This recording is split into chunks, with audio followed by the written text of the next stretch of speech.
Are we allowed to say behind every good man is a good woman? Well, it's true. And behind every good starter, there's a backup waiting to take over the job. That's what's coming up next on Locked On USC. You are Locked On Trojans, your daily podcast on the USC Trojans, part of the Locked On Podcast Network, your team every day.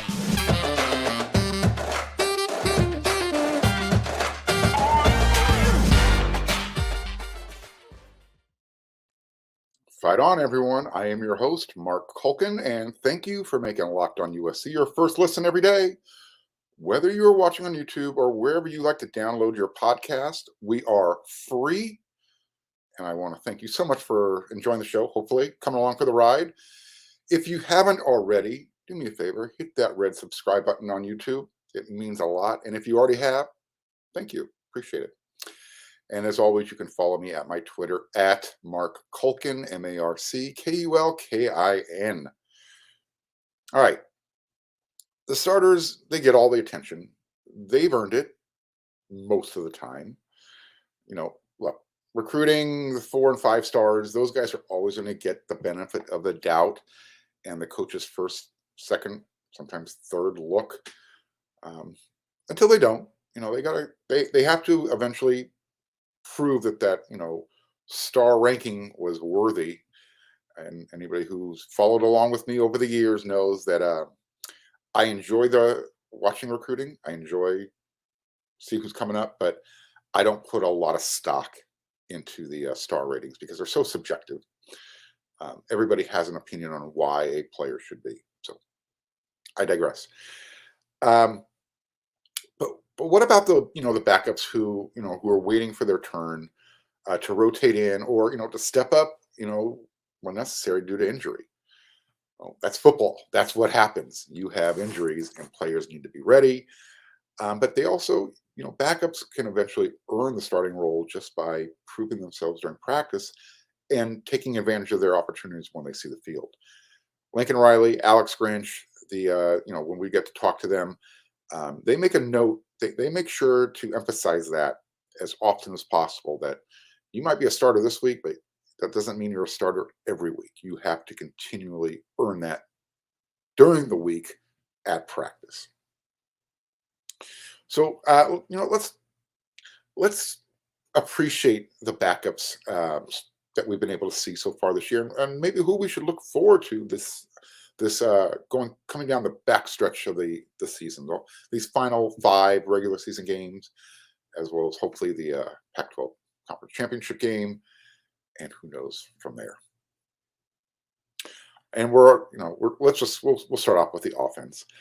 The starters, look, they've played the Lions' share of the snaps on offense because besides that blowout win against Rice to start the season, there hasn't been one of those fourth quarters that I keep harping about to rest the starters, so the backups can, get some meaningful playing time, not just handing the ball off to run out the clock or coming on in to take a victory formation snap.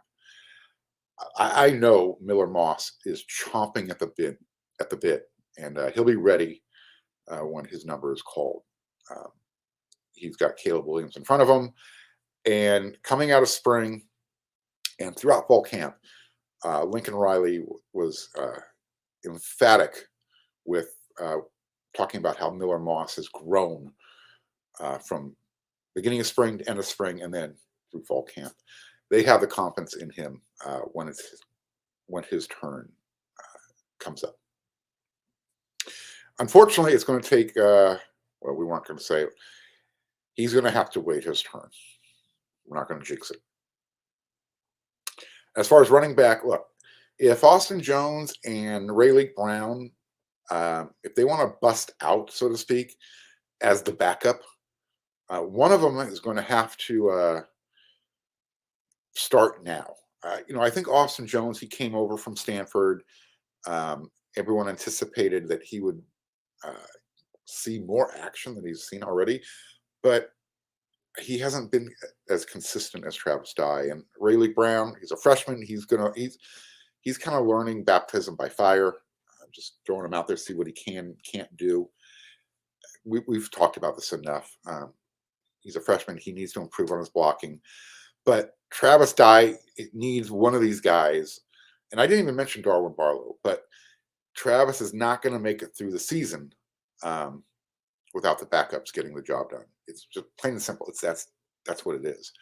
So one of those guys needs to step up. I'm assuming it's going to be Austin Jones that's going to get the brunt of the backup work for Travis, and Ray Leak will be used situational until until they can trust him with all of his assignments. And that just doesn't mean taking the hand off and looking to break off a big run. He's got to be able to handle a blitzer. So he's not getting he doesn't have one of the team captains running him down on the field saying, hey, do your job. I know I've talked about this in the past, but these are the backups. And if these guys want a larger role this year, and maybe even the starter role next year, it starts now. Can't keep, Lincoln Riley talks about it. You might start out on a scout team and end up, being a significant contributor. Some of these guys might see their opportunities pass them by if they don't start, lending more confidence to the coaching staff, I guess is the best way to put it. With Jordan Addison still day to day, yes, Lincoln Riley did mention that again after practice on Tuesday. At wide receiver, the backup, I think right now, who's really, I think is going to start getting the majority of the work. It's Kyron Hudson. As long as he continues to just work hard and make plays when his number is called, he's going to continue to see more time. And again, with Jordan out day to day, when we'll see him, I don't think we're going to see him against Arizona. Kyron, Terrell Bynum, CJ Williams. There's a lot. Again, I mentioned this on the episode yesterday on Locked On USC. Caleb Williams and Lincoln Riley and Coach Dennis Simmons, wide receiver coach. A lot of top end talent to work with. So, you know that Mario Williams is going to be out there. But now with Jordan Addison on the shelf, the other guys are going to have to step it up, right? This is your time. Injuries happen. Same with Josh Follow. My gosh, Malcolm Epps, Lake McCree, those are your starting tight ends. Typically, those are the guys you see on the field to start. But I think Josh Follow might be moving up that depth chart. He's definitely he's making plays, which is great. He's starting to show everybody why he was so highly regarded as a freshman coming in. And he's starting to flash some of that stuff that we saw early in his career at USC. As long as he can stay healthy and just stay on the straight and narrow, so to speak, I think Josh is going to have a great senior season. It's his last stop, right? Let's get some stuff on film. So even if you don't get to the NFL Draft Combine, you're going to have enough stuff on film. So when Trojan Pro Day comes along, March or April next year, Josh will be more prepared for his future. And then as far as the O-line on offense, that's probably the one position where you don't want to see you don't want to see the backups playing unless it's out of necessity due to injury. That's just a position group as a whole that you don't want to rotate. That you always, you talk about the chemistry, the five fingers on a glove type of stuff. That's the position where you don't want to rotate unless you're in a blowout win and you want the backups coming in as a group. So far, outside of the left tackle spot, which it appears, and I guess we'll find out Saturday, that Bobby Haskins has taken over the starter role. The three backups on the offensive line are going to be Cortland Ford, Mason Murphy, and Gino Quinones. Cortland and Mason are going to be the tackles, the bookends. Gino is going to, be that interior lineman guy. But again, those are the guys that we've seen have an opportunity to come in and play as a backup. Gino, when Justin was down with his injury, Mason Murphy has been rotating in at tackle, and again, one last time, Cortland Ford, Bobby Haskins trying to lock down that starter's role at left tackle. So those are the backups that we've mainly seen so far through the first 7 games of the season. Excuse me. I don't think we're going to deviate too much from that. If we do, you're going to see it at the wide receiver position. Maybe John Jackson can get in there, bust down that door.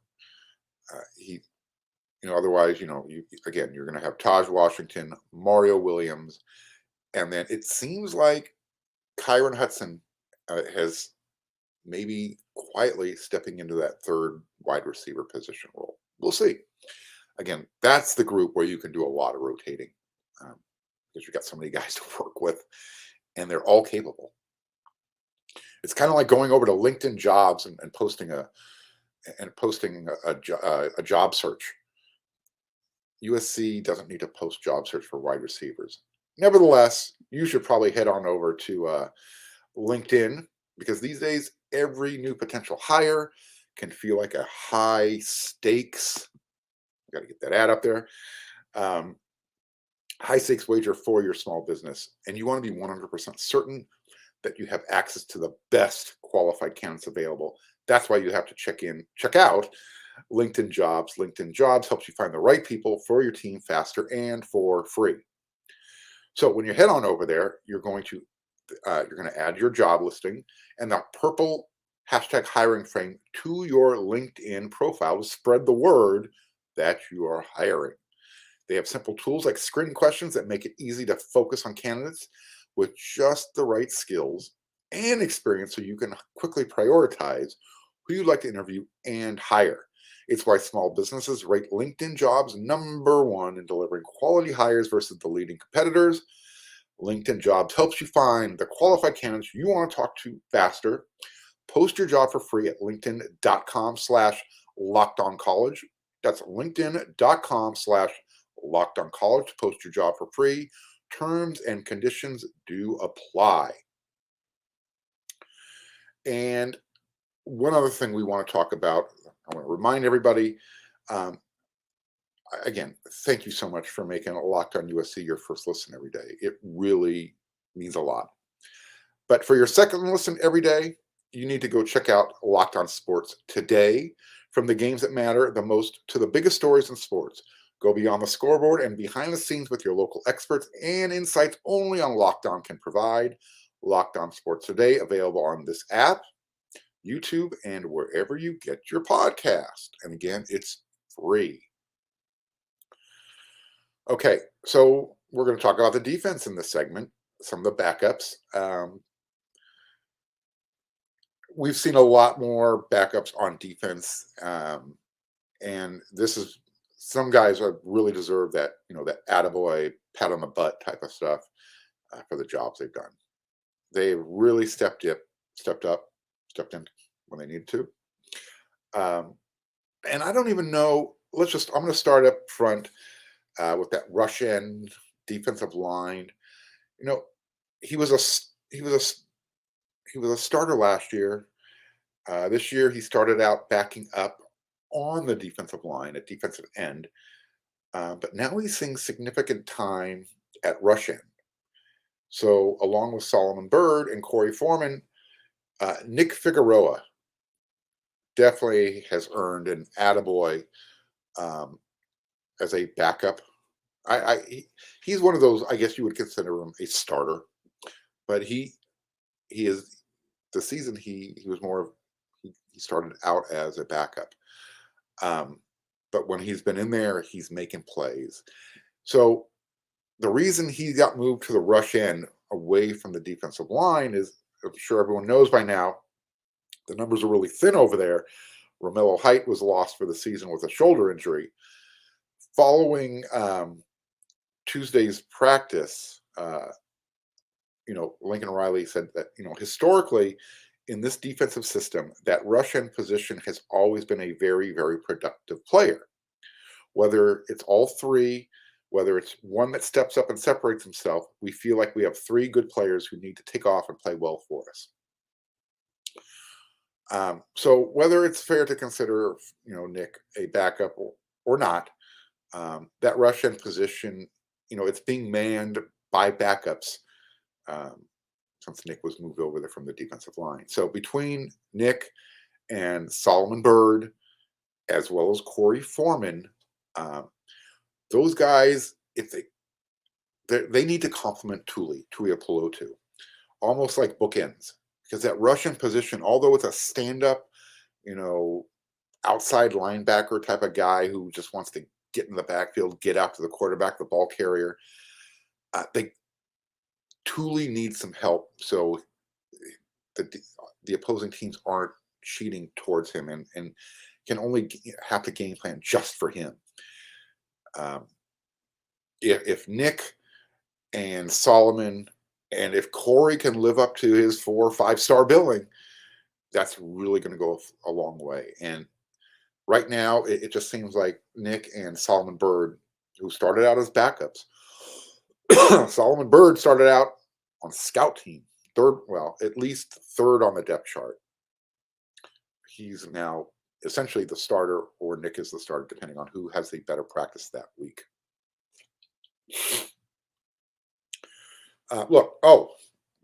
We got to talk about this. Everyone knows about Ronnie Lott. I'm sure everyone, if you don't know about Ronnie Lott, one of the greatest Trojans to ever play the game, NFL All-Pro, Hall of Famer. He had to cut off a portion of his finger to continue playing in a game. Literally, during the game, he had a piece of his finger amputated, cut off, so he could continue to play in that game. And just let that thing, it was dangling. Well, I'm sure everyone is also aware that Eric Gentry is day-to-day with a leg injury. There's probably a better chance that he'll play Saturday. Again, I don't know. I wouldn't count on it. That looked like a pretty severe high ankle sprain. He could probably use another week off at least. But one of the backups in the middle is Tuasivi Nomura. He wears number 44. He has that hair that flows out of the back of his helmet. He plays the game with a really violent attitude. Kind of reminds a lot of people of Ray Maoluga when he hits people. He's got that same violent tenacity,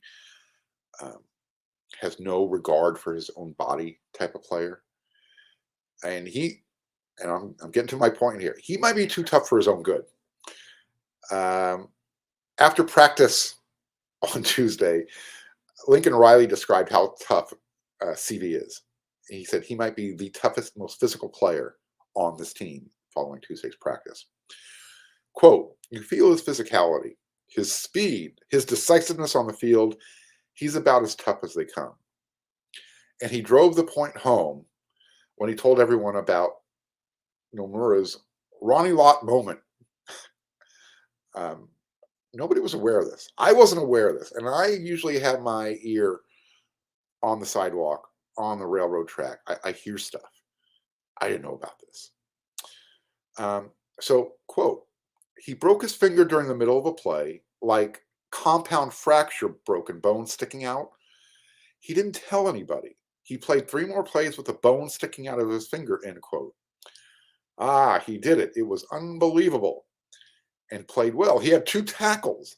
He finally came over and told somebody, because we couldn't tell, obviously, from the sideline. He stayed out there and played. Tells you about his toughness and how much he wants to do well for the team. And Riley said, that was pretty cool. That's more than pretty cool. That is freaking awesome. That's the mindset that you want on your team.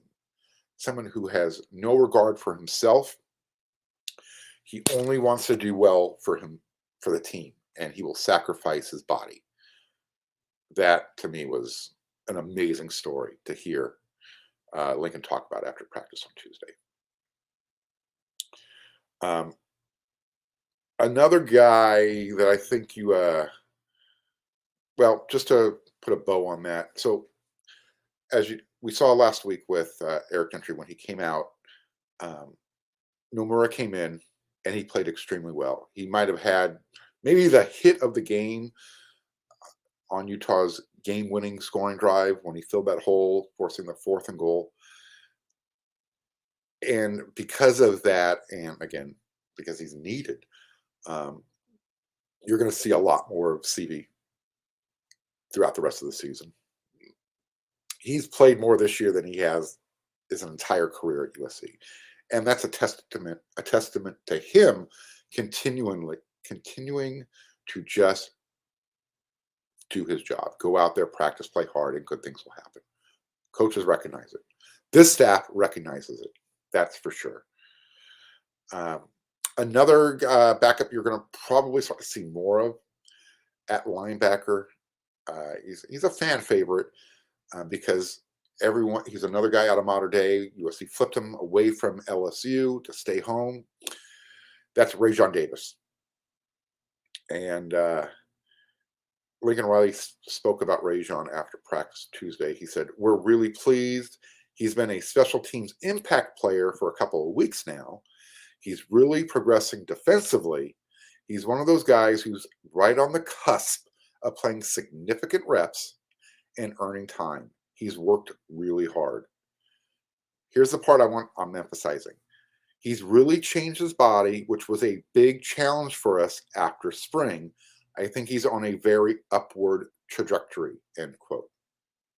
That last line speaks volumes if you're reading the tea leaves. How do I put this? Raesjon has dedicated himself more to football in year 2 than he did as a freshman. And that happens. Look, I didn't play football when I went to college, but I remember what I was like away from home for the first time. Yeah, I needed a leash. I needed a leash on me. And I'm not saying that's what Raesjon needed, but he'll be the first to tell you that he probably wasn't 100% dedicated last year. And he is now. He's bought into the new culture. And that the coaches have recognized it. They see the progress he's made from the beginning of the season to now, from spring until now. And because he's continuing to work hard, he's going to start seeing more playing time. If we move into the secondary at cornerback, again, we've seen very little rotation at cornerback with Mekhi Blackman and Sierra Wright as the starters. However, I think Jacoby Covington, he has to be ready. He's the one guy who's rotated in when called upon, mostly for Mekhi earlier in the year when he was getting hammered with all those penalty calls. So when he needed just to step off the field and kind of take a look at what's going on, see just to play differently, and he has. But Jacoby's been the guy. And he needs to continue to be ready when his number is called. For one, because Blackman is only going to be here this year. He'll be probably playing on Sundays next year. And secondly, you don't see too many 6'2", 200-pound cornerbacks. Those guys don't grow on trees. So he needs to be ready to come on in, play a series or 2 or 3, and next year I would assume he's going to be fighting for one of those starting roles. As far as staying in the secondary at safety, Kalen Bullock, Max Williams, Jalen Smith, those guys have been solid as the starting safeties. And they really haven't come out. When you see guys come in, it's been, Anthony Beavers. And as a safety, especially a free safety, when you come in, you have to assume that they're coming after you. You're cold. And we saw it happen in Utah. Again, that's a position where Anthony Beavers, Amarian Gordon, Xavier Alford, those guys have to step up if they want to see the field.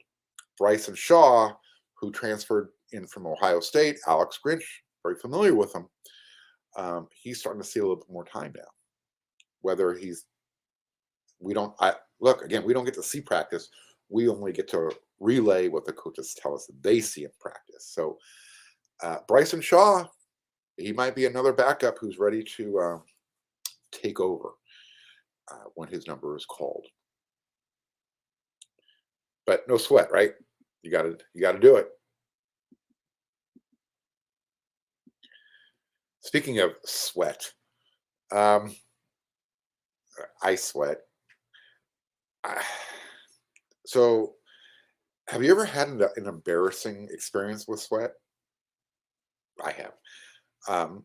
And you never want to walk in when you're meeting somebody for the first time with sweaty armpits. I had that, and I wish I had SweatBlock at that time. I didn't, because I didn't even know about it. So you need to head on over to SweatBlock, because they'll be able to fix your problem, and hopefully you don't have that problem. But if you do, SweatBlock gives you the confidence to wear what you want without the embarrassing underarm sweat. And SweatBlock was also featured and tested on the Rachel Ray show by firefighters. And if anybody who's ever seen those guys work, you know they sweat. They wear a lot of equipment in their job. So if it can help a firefighter, it can help anybody. So if you or someone you love is experiencing embarrassing sweat or odor, try SweatBlock. Save 20% with promo code LOCKEDON at sweatblock.com. It's also available on Amazon. Okie doke. We're going to just take a really quick peek ahead to Arizona. One, because I'm running out of time here. I've just been babbling. And Locked on USC comes at you 5 times a week. And we've got a few more episodes this week that we'll be able to break down Arizona. Coach Riley, he spoke about Arizona's wide receiver core. That kind of jumped out at him on film when he was looking at where Arizona could hurt USC this weekend.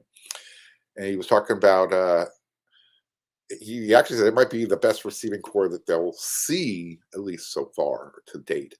He was talking about junior wide receiver Jacob Cowing, sophomore Dorian Singer, as well as true freshman T-Mac, Teatatero McMillan. A lot of Trojan fans were hoping during recruiting that T-Mac would be a Trojan. He chose to follow his buddies at Servite and made it a package deal and went down to Arizona with Keon Burnett at tight end and his quarterback, Noah Fafita. T-Mac is seeing the field. He's got a lot of talent. And I'm not going to go into this episode because we don't have time. Somebody remind me. I'll tell you my rationale, my reasoning why I think Arizona is the perfect place for T-Mac and why I don't think USC would have been the right place for him for another show. Lincoln Riley also spoke about their quarterback transfer from Washington State, Jaden DeLaura. We saw him last year when USC traveled up to Pullman for that win. Lincoln said that the quarterback really kind of makes it all go. He's dynamic. I enjoyed watching him at Washington State, watching him fly around, make plays. He's pretty good within the scheme. He makes a lot of on-schedule plays, but obviously very, very dangerous off-schedule. So, bottom line, Jaden, he can sling the rock, but he's also very mobile. And when he gets outside the pocket, he can be very dangerous with his legs as well. And we know history has shown that that can be a problem for USC. And based on player availability, that's why we've been talking about the backups. If Eric Gentry isn't out there, the other guys are going to need to step up. So, I'll try and find some stuff about Arizona's defense that could cause USC some problems this weekend. But right off the bat, they rank 11th in pretty much every category in a conference with 12 teams, and Colorado is 12. And Colorado's bad. So again, we'll break down Arizona more this week. But until then, we're out of time already. Can you believe it? I have just been rambling. But I want to thank you once again for making Locked On USC your first listen every day. It means so much. Thank you so much.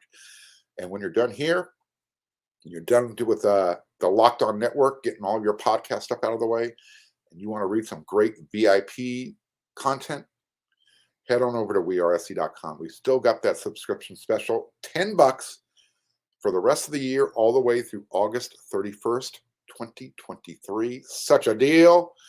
And you're going to get Eric McKinney covering the team, Scott Schrader, who's got a grip of recruiting information for you, Chris Arledge and his musings, Greg Katz, myself, Kevin Bruce, my good friend and former team captain. We have our Inside the Trojan Huddle. You got to go check that out.